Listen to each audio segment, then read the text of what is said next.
Сайн байцгаана уу хүүхдүүдээ. Намайг ертөнцөл гэдэг. Өнөөдөр та нарт дүрслэх урлагийн хичээлийг заах гэж байна. Ингээд өнөөдрийн дүрслэх урлагийн хичээл маань гурил, ус, давас, эсхибал, биер болон усан бодох, ус, баримлын суурь болон дагалдах хэрэгслүүд. За ингээд өнөөдөр багштайгаа гурилын цорингаар өөрийн хайртай амьтнаа хэрхэн хийх талаар сурч авах нэ.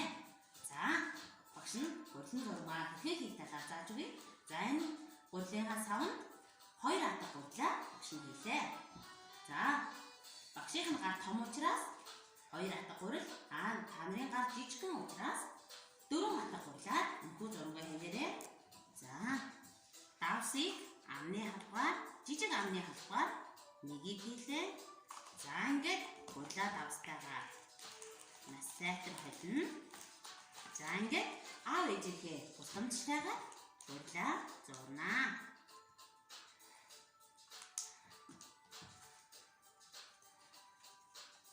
За ингээд бидний гурилын зурмаг бэлэн болж байна. За ингээд багшийн саяны зурсан гурил маань бэлэн болсон байна. Гурилаа баг зэрэг амраасан байгаа учраас гурил маань маш гоё хэвэнд орно. За ингээд гурилаа баг зэрэг цовнаа. За ингээд баримлын утгаараа за биеийн хэсгүүдийг хуваах хэрэгтэй. За ингээд багш нь төрүүлдээч. За багш нь өнөөдөр хайртай амьтнаа гурилын зургаар хийж хэлсэн. За багшийнхаа хайртай амьтныг хамтдаа таацгаая. За өдөртөө гэрийн манаач, шөндөө малын манаач. Дахиад сонсоосаарай. Өдөртөө гэрийн манаач, оройдоо малын манаач. За энэ бол хана баг таасан байх гэж бодож байна. Нохой. За багшийн хайртай амьтан бол нохой байлаа. За ингээд багшийн одоо хайртай амьтнаа хийхин тулд мэдээж нохойд толгой байдаг. За ингээд их бие. За хөлний хэсэг. За энэ үлдсэн юм жижиг хэсгээ чих болон сүүлийг хийнэ. За багш нь жижиг хэсгүүдээ. За ингээд хамгийн жижиг хэсэг бол чихийг бэлдлээ. За хамгийн түрүүнд бөөн хийлж байгаа дараагийн дүрс рүүгээ хий. Дараагийн бэлтцээ бэлтгэхээр амархан байдаг шүү дээ. За ингээд сүүлийг дэгээ хэлбэртэй хийлээ. За дараагийнх нь хөлний хэсэг байгаа. Энийг гурилаа маш сайн цовно.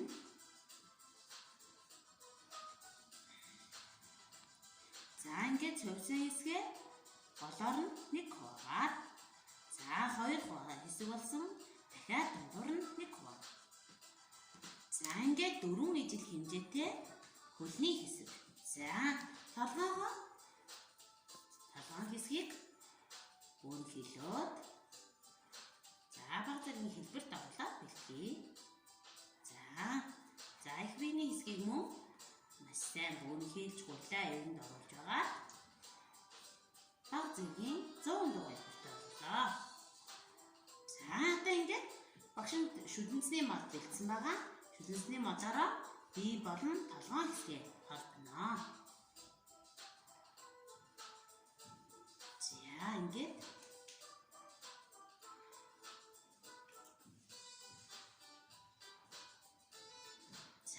толгойн хэсэг болон биений хэсэг одоо жижигэлж хуваасан шүдэнцний модороо чихийг. За энэ мэдчлэн нөгөө чих хөлийг яг энэ аргачлаар залгана шүү хүүхдүүдээ.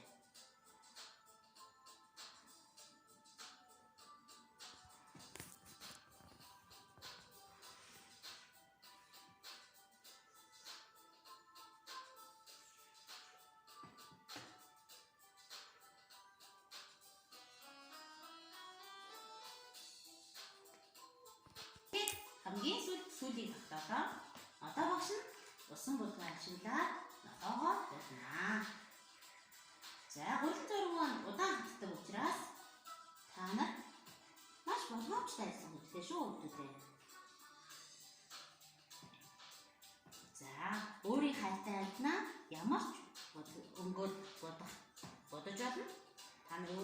өнгөөрөө будаарай. За, усаа асахгүй болгоомжтойгоо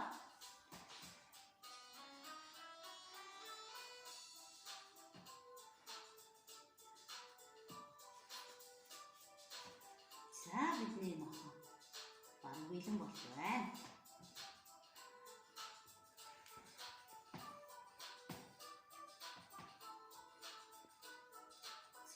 Хар өнгөөр хамрын хэсэг болон нүдний хэсгийг баг зэрэг тодруулна.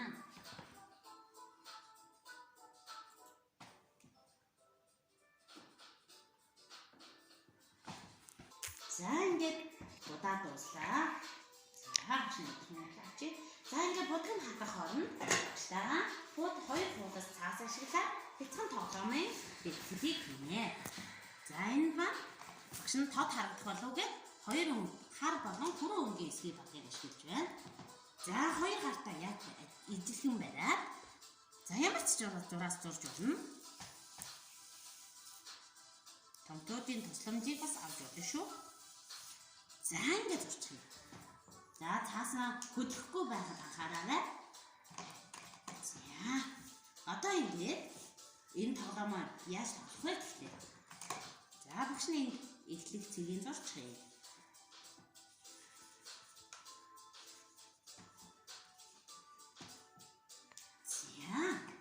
За одоо ингээд өөрийн хайртай амтнаа дахиад хөлн зураг зураад дахин нэг амтан хийгээд энэ амтнаараа за 2 амтнаа тоглоно. За 2 ханыг зэрэг ажиллах учраас 2 амтыг хэрэгтэй шүү. За багш нь энэ талаа за дахиж нэг амтыг хийх учраас өөр нэг тоглоомыг бодлуулъя л та. За нисгий бодлоход тагаар байдаг уу. За та нар баялхан муурч юм өөрийн хайртай бүжин ч юм нэг амтнаа хамтран хийгээд яг ажиллах тоглоно шүү. За зураасны дагуу явлаа. Ирлээ. За зураасаа дагуулаад буцлаа. Эхлэх зэрэг дахиад автъя. Төгсгөл дээр ирлээ. Буцлаа. Эхлэх дээр ирлээ. За энэ мэдчилнээр хоохон шүүхтдээ. За багшийн 2 хуудас цаас нөгөө талд дахиад байгаа учраас өөр өнгөөр дахиад зураасныг олон төрлөөр зурж болно тийм үү? За багш нь долгион зураас зуръя. За нөгөө талдаа бас адилхан зурж өстэй шүү дээ. Бас өөрөөр зураад ижилхэн явж болох нь үү? Миний хайртай амтан аль замаар явж болох нь вэ гэдгийг тушаад үзээрэй. За ингээд 2 замтай чи дахиад 300 хийгээд тоглоод 2 амттай ингээд хөргөн. Сонирхолтой тоглоом маань бэлэн боллоо. Өнөөдрийн хичээлдээ баштай хамттай байсан хүмүүстээ баярлалаа. Мөн маска зүүж гадуур гарахгүйгээр гэртээ маш хичээлээ үзэж маш үр дүнтэй өнгөрөөрэй. Баярлалаа.